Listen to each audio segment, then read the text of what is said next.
आपके अपने YouTube channel चालिया smart study में हार्दिक अभिनंदन और स्वागत। आज हम हिंदी व्याकरण के भाषा हिंदी के 30 अति महत्वपूर्ण प्रश्न जो विगत परीक्षाओं में पूछे भी गए हैं, आगामी भर्ती परीक्षा में आ सकते हैं, ऐसे प्रश्नों का अध्ययन करेंगे। ये सभी 30 प्रश्न हिंदी व्याकरण को संपूर्ण क्लियर करेंगे और हर भर्ती परीक्षा की दृष्टि से महत्वपूर्ण ये क्लास रहने वाली है। तो आप अंत तक बने रहें, क्योंकि अंत तक ऐसे महत्वपूर्ण प्रश्न भी आप देखेंगे जो बार बार भर्ती परीक्षा में पूछे भी जाते हैं। और 30 में से आपके कितने सही होते हैं ये भी कमेंट के माध्यम से बताएं कि 30 में से आपके कितने प्रश्न सही हुए। ये सभी वेरी मोस्ट इम्पोर्टेंट प्रश्न हैं। तो शुरू करते हैं। आज की महत्वपूर्ण क्लास है हिंदी व्याकरण के महत्वपूर्ण प्रश्न। आज का पहला प्रश्न है, असंगत विकल्प चुनिए। अभी प्लस नी प्लस आज से अभिन्यास। 2 नंबर है बी है अभी प्लस वी प्लस आपते अभी व्याप्ति। सी है सु प्लस तू प्लस ए सौष्ठव। और डी है अनु प्लस से प्लस अंग प्लस ई अनुसांगिक। तो इसमें असंगत गलत यानी 3 सही दिए गए हैं और 1 गलत दिया गया है, तो वह कौन सा है? तो सी यानी सु प्लस तू प्लस ए ये गलत दिया गया है, सौष्ठव नहीं बनता है। सी ऑप्शन इसका सही उत्तर होगा। बाकी ए बी और डी ये तीनों ही संगत सही दिए गए हैं। अच्छा प्रश्न था। प्रश्न संख्या 2 है, रामायण शब्द में प्रयुक्त प्रत्यय कौन सा है? आयन, अयन, यन और यण।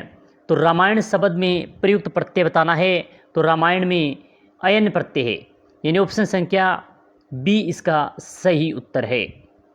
प्रश्न संख्या 3 है, निम्न में से कौन सा शब्द निशंक का पर्यायवाची नहीं है?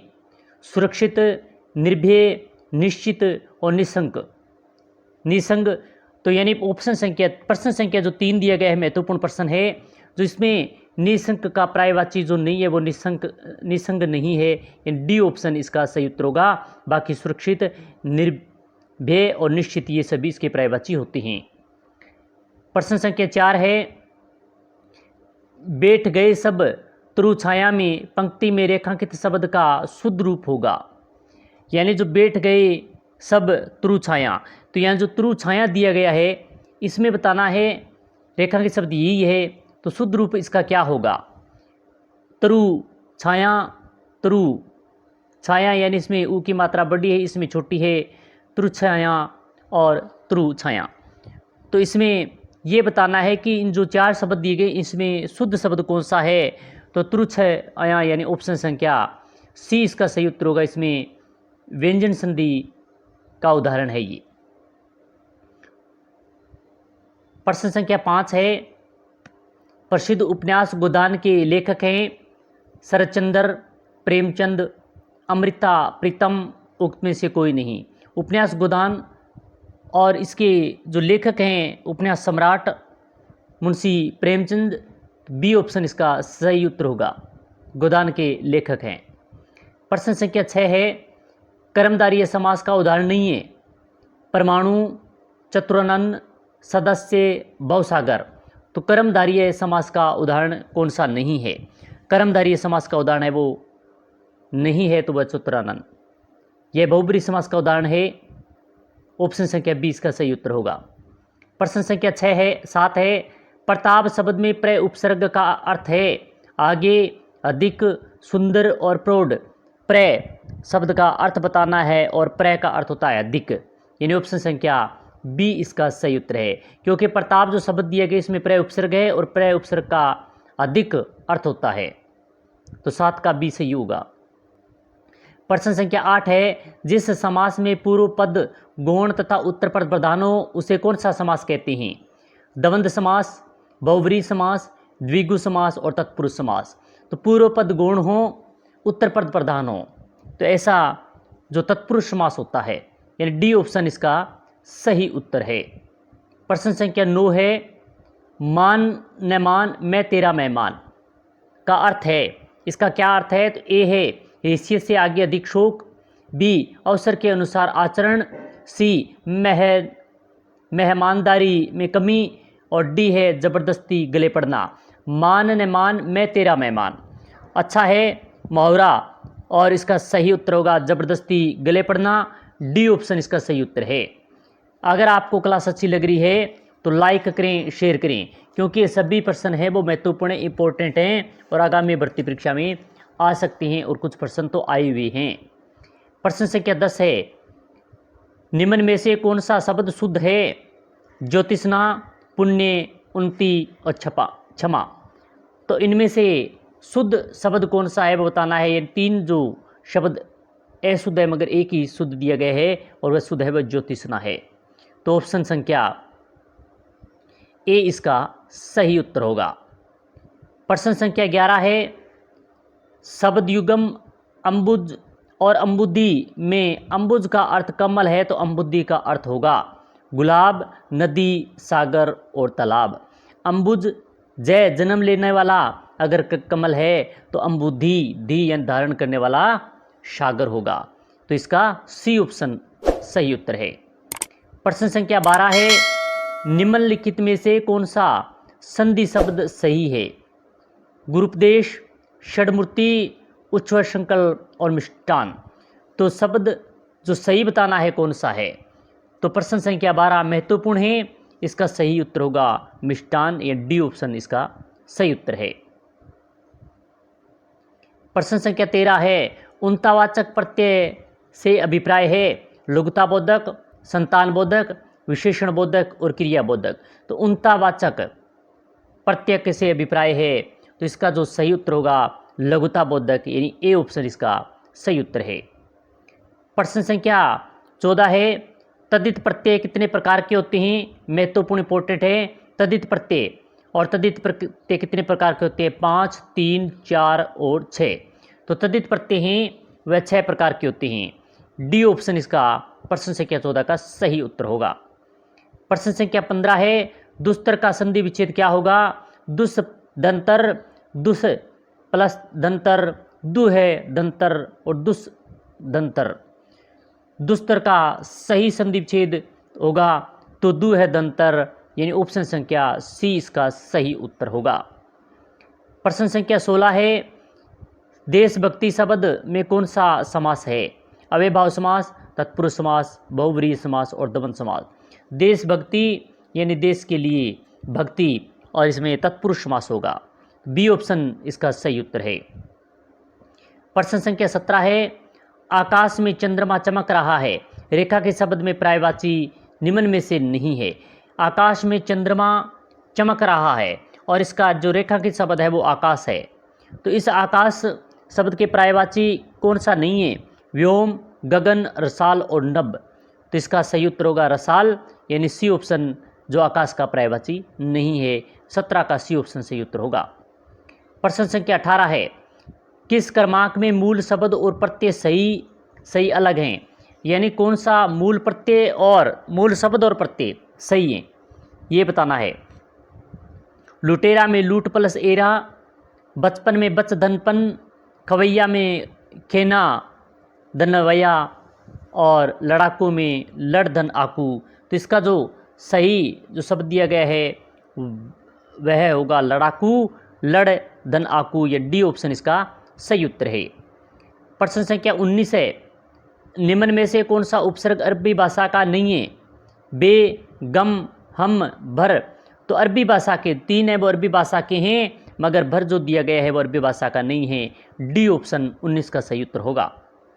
प्रश्न संख्या 20वां है, लाभ लाभ अर्थ के लिए सही लोकोक्ति है। 5 उंगलियां घी में 5 उंगलियों बराबर नहीं होता, नेकी कर और दरिया में डाल, नेकी और पूछ पूछ। तो लाभ ही लाभ अर्थ का सही लोकोक्ति क्या होगी? 5 उंगलियां घी में, इसकी सही लोकोक्ति है ए ऑप्शन 20 का सही उत्तर होगा। प्रश्न संख्या 21 है, बर्बर का विलोम शब्द है दुर्बल, निर्मल, सुंदर और सभ्य। तो इसका बर्बर का सही विलोम शब्द बताना है। तो यहाँ पर सुंदर शुद्ध ऐसे लिखा जाएगा सुंदर। बर्बर का शब्द का विलोम है वो सभ्य होता है यानी डी ऑप्शन इसका सही उत्तर है। प्रश्न संख्या 22वां है, स्वच्छ के पर्यायवाची शब्द का चयन करें। निर्मल, पंकिल, नीरज और नीरद। तो स्वच्छ का शब्द का पर्यायवाची शब्द का चयन करना है और स्वच्छ का होता है निर्मल, यानी ए ऑप्शन इसका सही उत्तर है। प्रश्न संख्या 22 का, पर किस विकल्प में समश्रुति शब्द युग्म का अर्थ भेद सही नहीं है? तो अलग अलग दिए जैसे क्रम और इस क्रम का अर्थ और इसी क्रम का अर्थ क्या है? तो इसका कार्य और सिलसिला है। दूसरा जो ये तो सही दिया गया है, उद्दित और उद्दित का तैयार और उद्दित अखड़, ये भी सही है बी। परिणाम और परिमाण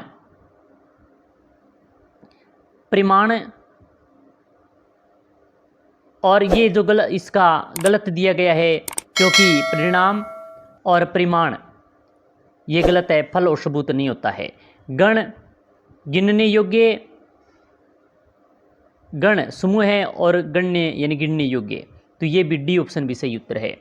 तो इसका जो अर्थ सही नहीं दिया गया है वह ऑप्शन संख्या सी गलत दिया गया है, बाकी तीनों ही सही है। प्रश्न संख्या 24 है, किस क्रमांक में सभी शुद्ध हैं?